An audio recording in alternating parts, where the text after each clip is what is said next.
সুপ্রিয় দর্শক, আসসালামু আলাইকুম। আপনাদের সবাইকে স্বাগত জানাচ্ছি এখনকার আলোচনা। আপনাদের সঙ্গে আছি আমি সিরাজুল ইসলাম। দর্শক, ব্রেকিং নিউজ আছে। ইসরায়েল লেবাননের রাজধানী বৈরুতে হিজবুল্লাহর হেডকোয়ার্টারে হামলা চালিয়েছে। এই হামলার জবাবে ইরান বেদনাদায়ক পাল্টা হামলা চালানোর ঘোষণা দিয়েছে। লেবাননে ইসরায়েলি হামলার পরপরই ইরানের সর্বোচ্চ জাতীয় নিরাপত্তা পরিষদ বৈঠকে বসে এবং আমি এই ভিডিও যখন করছি তার প্রায় আধা ঘন্টা আগে তাদের বৈঠক শেষ হয়েছে। বৈঠকের পরে ইসরায়েলের বিরুদ্ধে পাল্টা ব্যবস্থা নেওয়ার ঘোষণা দেওয়া হয়। ইরানের এই ঘোষণার মধ্য দিয়ে দুই পক্ষের মধ্যে সর্বাত্মক যুদ্ধ শুরু হয়ে যাওয়ার আশঙ্কা দেখা দিয়েছে। এপাশে মার্কিন প্রেসিডেন্ট ডোনাল্ড ট্রাম্প হিজবুল্লাহর বিরুদ্ধে আরও বেশি হামলা চালানোর জন্য ইসরায়েলের প্রতি আহ্বান জানিয়েছেন। তিনি কিন্তু কয়েকদিন আগে নেতানিয়াহুকে ভিন্ন কথা বলেছিলেন, আজকে আরেক কথা বলছেন। এদিকে হরমুজ প্রণালীতে ইরান একেবারে আনুষ্ঠানিকভাবে টোল আদায় শুরু করেছে। প্রতি জাহাজ থেকে $1.5 থেকে $2 মিলিয়ন অর্থাৎ 15 লাখ থেকে $20 লাখ আদায় করা হচ্ছে। সুপ্রিয় দর্শক, এই বিষয়গুলো নিয়ে এখনকার ভিডিওতে বিস্তারিত আলোচনা করব। আশা করি আপনারা শেষ পর্যন্ত সঙ্গে থাকবেন। আর ভিডিও ভালো লাগলে আপনারা লাইক কমেন্ট শেয়ার করে সাথে থাকবেন। চ্যানেলটি সাবস্ক্রাইব করে পাশে থাকবেন প্লিজ। দর্শক, চলুন বিস্তারিত আলোচনা করে। বাংলাদেশ টাইম একেবারে সন্ধ্যার শুরুর দিকে ইসরায়েল লেবাননের রাজধানী বৈরুতের দাহিয়ে এলাকায় হিজবুল্লাহর সদর দপ্তরে ইসরায়েল ভয়াবহ হামলা চালিয়েছে। বিভিন্ন খবর থেকে জানা যাচ্ছে যে 3টি শক্তিশালী ক্ষেপণাস্ত্র দিয়ে সেখানে হামলা চালিয়েছে এবং ইসরায়েলের পক্ষ থেকে পরিষ্কার করে বলাই হয়েছে যে তারা হিজবুল্লাহর সদর দপ্তরে হামলা চালিয়েছে। এখন সদর দপ্তরে হামলা চালানোর মানে হচ্ছে হিজবুল্লাহর বড় বড় কর্মকর্তা, উচ্চ পর্যায়ের শীর্ষ পর্যায়ের যারা কর্মকর্তা তারা হয়তো সেখানে থাকতে পারেন, এমন একটা আশঙ্কার কথা তো থাকে। সেক্ষেত্রে এই পর্যন্ত এখনও জানা যায়নি যে সেখানে হতাহতের কী রকমের কী ঘটনা ঘটেছে। তো প্রাথমিক খবরে জানা গিয়েছিল যে একজন নিহত এবং 2 জন বা কয়েকজন আহত হয়েছে। তবে তাদের পরিচয় হিজবুল্লাহর সদস্য বা যোদ্ধা কিনা এটা পরিষ্কার না। যাই হোক, এই হামলার পরপরই ইরানের সর্বোচ্চ জাতীয় নিরাপত্তা পরিষদ বৈঠকে বসে। বৈঠকে বসার কারণ হচ্ছে ইরান আগেই ঘোষণা করেছে যে বৈরুতে হিজবুল্লাহর সদর দপ্তরে বা বৈরুতে যদি ইসরায়েল হামলা চালায় তাহলে ইরান ইসরায়েলের বিরুদ্ধে পাল্টা হামলা শুরু করবে। এর যুক্তি হিসেবে ইরান যেটা বলছিল সেটা হচ্ছে যে ইরানের সাথে আমেরিকার যে যুদ্ধবিরতি চুক্তি হয়েছে তার ভিতরে লেবানন আছে, অর্থাৎ লেবাননেও সব ধরনের হামলা বন্ধ রাখতে হবে, ইসরায়েল কোনো হামলা চালাতে পারবে না। এই চুক্তি কিন্তু ইরানের সাথে আমেরিকার আছে। আবার সম্প্রতি ইসরায়েল এবং লেবানন যুদ্ধবিরতি চুক্তি করেছে, আমেরিকার মধ্যস্থতায় ওয়াশিংটনে হয়েছে সেই চুক্তি। অথচ ইসরায়েল তারপরের থেকে একদিনও লেবাননে হামলা বন্ধ করেনি এবং তারা বেসিক্যালি ওই যুদ্ধবিরতি চুক্তি ইসরায়েল রাষ্ট্র হিসেবে তারা তো একটা পক্ষ, তারা এই চুক্তি মান্য করেনি, এই চুক্তি মানেনি। তার মানে তারা প্রতিদিন হামলা চালিয়ে যাচ্ছে।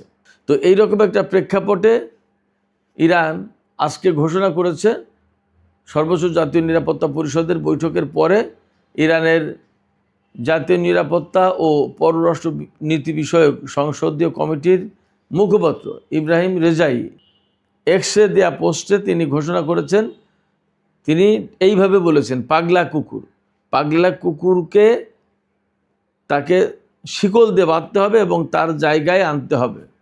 অতএব আজকে রাতে আকাশের দিকে আপনারা খেয়াল রাখুন, কি হচ্ছে দেখতে থাকুন। এবং তিনি বলেছেন ইসরায়েলের বিরুদ্ধে একেবারে বেদনাদায়ক প্রতিশোধ নেওয়া হবে। এপাশে লেবাননের রাজধানী বৈরুতের জনগণকে যে শহর খালি করার নির্দেশ দিয়েছিল ইসরায়েল আগের দিন, এই মাসের প্রথম সপ্তাহ দিকে, আজকে তো জুনের 7 তারিখ, প্রথম দিকে ইসরায়েল এই নির্দেশনা দিয়েছিল। তখন কিন্তু ইরান পাল্টা হুমকি দেওয়ার পর মার্কিন প্রেসিডেন্ট ইসরায়েলের প্রধানমন্ত্রী নেতানিয়াহুকে হামলা থেকে বিরত থাকার জন্য অনুরোধ জানিয়েছিলেন। তো তারপর থেকে বৈরুতের লোকজন কিন্তু শহর ছাড়েনি এবং তারা বলেছে যে আমরা কোনো তাঁবুতে, ব্রিজের নিচেই, খোলা আকাশের নিচেই আমরা কোথাও বসবাস করতে চাই না, আমরা এই শহরেই থাকব এবং তাতে যদি মৃত্যু আসে তা আসবে। সেই কারণে রাজধানী বৈরুতের কোনো লোকজন শহর ছেড়ে চলে যায়নি। এখন তারা বলছে যে আমরা দেখতে চাই হিজবুল্লাহ কি পাল্টা ব্যবস্থা নেয় ইসরায়েলের বিরুদ্ধে এবং ইরানও কি ব্যবস্থা নেয় সেটা আমরা দেখতে চাই। সেক্ষেত্রে লেবাননের জনগণের পক্ষ থেকে এখন ইরান এবং হিজবুল্লাহর উপর একরকমের একটা চাপ আছে। এই চাপ থাকার কারণে এখন ইরানকে অবশ্যই ইসরায়েলের বিরুদ্ধে একটা হয়তো ব্যবস্থা নিতে হবে, কারণ জনগণের চাপ আছে। ইরানের পক্ষ থেকে যদি ইসরায়েলের উপর হামলা চালানো হয় তাহলে নতুন করে আবার সর্বাত্মক যুদ্ধ শুরু হওয়ার একটা সম্ভাবনা বা আশঙ্কা যায় বলি তা আছে। কারণ ইরান যখনই ইসরায়েলের উপর হামলা চালাবে অবশ্যই ইসরায়েল ইরানের বিরুদ্ধে হামলা চালাবে। মার্কিন প্রেসিডেন্ট ডোনাল্ড ট্রাম্প এনবিসি নিউজকে দেওয়া সাক্ষাৎকারে বলেছেন যে আরও বেশি করে হিজবুল্লাহর বিরুদ্ধে হামলা চালানো উচিত এবং সেই সাক্ষাৎকার আজ রোববার প্রচারিত হয়েছে টেলিভিশন চ্যানেলে। সেক্ষেত্রে ডোনাল্ড ট্রাম্প যখন হিজবুল্লাহর উপর হামলা চালানোর জন্য ইসরায়েলকে বলছে, তার মানে দাঁড়ায় তিনি এই যুদ্ধের উস্কানিদাতা, আজকের যে হামলা সেই হামলার উস্কানিদাতা।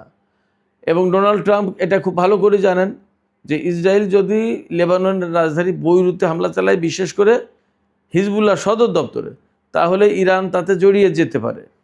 তারপরেও তিনি যখন ইসরায়েলকে হামলা চালানোর জন্য বলছেন, আরও বেশি হামলা চালানোর জন্য, তাহলে তার মানে দাঁড়ায় যে তিনি এই যুদ্ধ চাইছেন, হয়তো আমেরিকাও এই যুদ্ধে জড়িয়ে যাবে।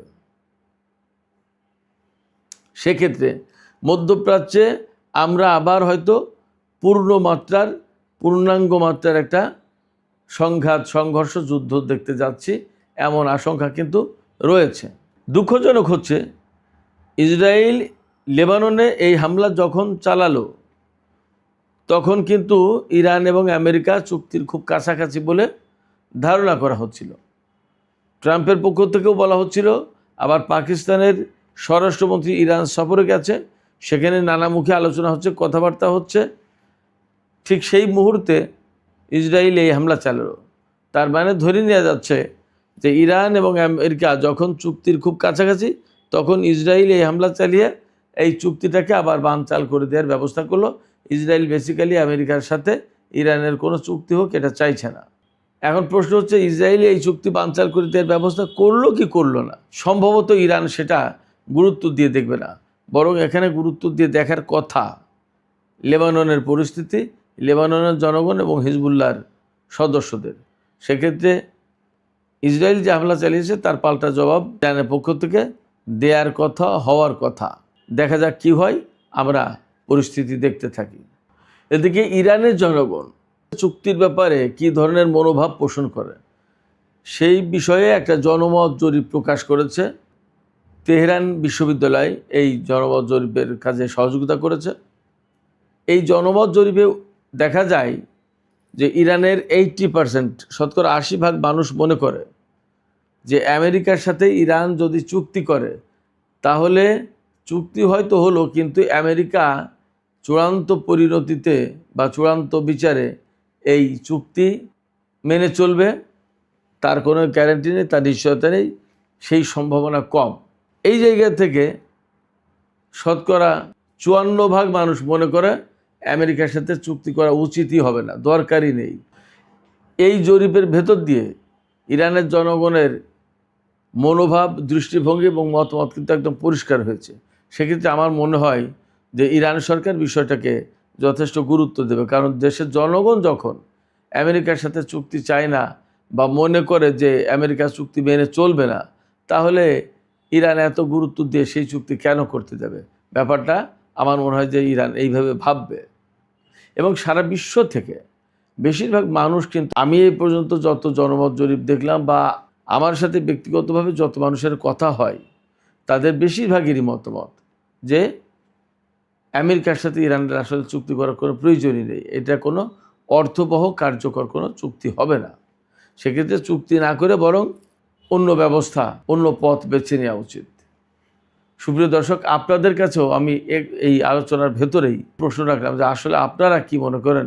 আপনারা কমনলি এই বিষয়ে একটা জবাব দেন যে আসলে ইরানের কি করা উচিত? চুক্তির পথে যাওয়া উচিত, নাকি যুদ্ধের পথ বেছে দেওয়া উচিত, নাকি চুপ থাকা উচিত? সুপ্রিয় দর্শক, যুদ্ধ প্রসঙ্গ থেকে আমি এখন একটু হরমুজ প্রণালীর প্রসঙ্গে চলে আসছি। হরমুজ প্রণালীতে ইরান আনুষ্ঠানিকভাবে টোল আদায় শুরু করেছে। এতদিন তো বিভিন্নভাবে টুকটাক করে করছিল, এখন একেবারে আনুষ্ঠানিকভাবে টোল আদায় শুরু করেছে। ইরানের পক্ষ থেকে ইরানের ফার্স্ট নিউজে খবরটা এসেছে যে ইরান জানিয়েছে যে প্রতি জাহাজে $1.5 মিলিয়ন থেকে $2 মিলিয়ন চার্জ করা হচ্ছে। সম্ভবত জাহাজ বুঝে যেগুলো বড় বেশি তেল বা বেশি পণ্য বহন করছে সেগুলোকে $20 লাখ, আর যেগুলো একটু তুলনামূলক সেগুলোকে $15 লাখ টোল ধরা হচ্ছে এবং এই টোল একদম আনুষ্ঠানিকভাবে আদায় করা হচ্ছে। ফার্স্ট নিউজে প্রকাশিত ওই খবরে বলা হয়েছে যে ইরান এইভাবে যদি টোল আদায় করে তাহলে বছরে ম্যাক্সিমাম $7.5 বিলিয়ন অর্থাৎ $750 কোটি আয় করবে। ইরান বলছে এই ইনকাম খুব বড় না, এটা অনেক বড় ব্যাপার তা কিন্তু না, খুব বড় অঙ্কের অর্থ না। বাট এই টোল আদায় অব্যাহত রাখা হবে এই কারণে যে এটা অর্থাৎ হরমুজ প্রণালী যে ইরানের জাতীয় সার্বভৌমত্বের পার্ট, এটা ইরানের নিজস্ব সম্পদ, এর উপর ইরানের মালিকানা বহাল আছে, এইটা প্রমাণ করার জন্য, এটা ধরে রাখার জন্য, এটা দেখানোর জন্য। সেক্ষেত্রে ইরানের পক্ষ থেকে হরমুজ প্রণালীতে টোল আদায়ের ব্যাপারটা এটা বহাল থাকবে এবং এই জায়গা থেকে ইরান সরে যাবে না, এটা মোটামুটি পরিষ্কার।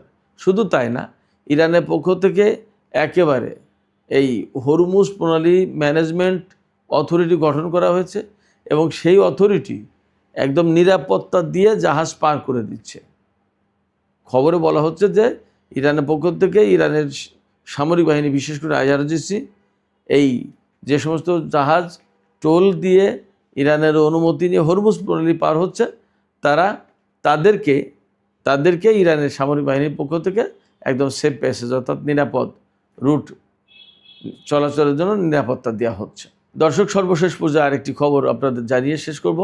সেটি হচ্ছে যে ওপেকের পক্ষ থেকে জুলাই মাসের জন্য 1,88,000 ব্যারেল তেল বেশি উত্তোলনের অনুমোদন দেওয়া হয়েছে। অর্থাৎ ওপেকে যে সমস্ত সদস্য দেশ আছে সবাই মিলে মোট 1,88,000 ব্যারেল তেল বেশি উৎপাদন করতে পারবে। কেন এই চিন্তা করা হয়েছে? এই চিন্তা করা হয়েছে এই কারণে যে হরমুজ প্রণালী, যুদ্ধ, সমস্ত সব কিছু মিলে যে সংকট তৈরি হয়েছে, এই সংকটের কারণে বিশ্ববাজারে তেলের সংকট পড়েছে, তেলের প্রবাহ কমে গেছে, তেলের চাহিদা যেটা ছিল তা তো আছেই, কিন্তু তেলের সাপ্লাই কমে গেছে। এই ঘাটতি কিছুটা হলেও পূরণ করার জন্য এই ওপেকের পক্ষ থেকে তেলের উৎপাদন বাড়ানোর ঘোষণা দেওয়া হলো। কিন্তু বাস্তবতা হচ্ছে যে এই তেলের উৎপাদন বাড়ানোর ফলে এই সমস্যার সমাধান আসলে কি হবে কিনা, কারণ হরমুজ প্রণালী কার্যত পুরোপুরি খুলে যায়নি।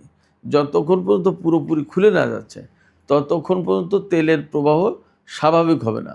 আর তেলের প্রবাহ স্বাভাবিক হলেও এই গত কয়েক মাসের যে ঘাটতি তৈরি হয়েছে বিভিন্ন দেশে, সেই ঘাটতি এবং শূন্য রিজার্ভ পূর্ণ করার পরে স্বাভাবিক অবস্থা আসতে আসলে যথেষ্ট সময় লাগবে। সেক্ষেত্রে ওপেকের এই সিদ্ধান্ত হয়তো কিছুটা প্রভাব ফেলবে, কিন্তু বড় মাত্রায় তেলের বাজারে বড় মাত্রায় কোনো প্রভাব ফেলতে পারবে না। সুপ্রিয় দর্শক, এখনকার আলোচনা এখানেই শেষ করতে চাইছি। আশা করি আলোচনা আপনাদের ভালো লেগেছে। যদি ভালো লাগে তাহলে লাইক, কমেন্ট, শেয়ার করবেন আর চ্যানেলটি সাবস্ক্রাইব করে সাথেই থাকবেন। দর্শক, আপনারা সবাই অনেক অনেক ভালো থাকুন। আল্লাহ হাফেজ।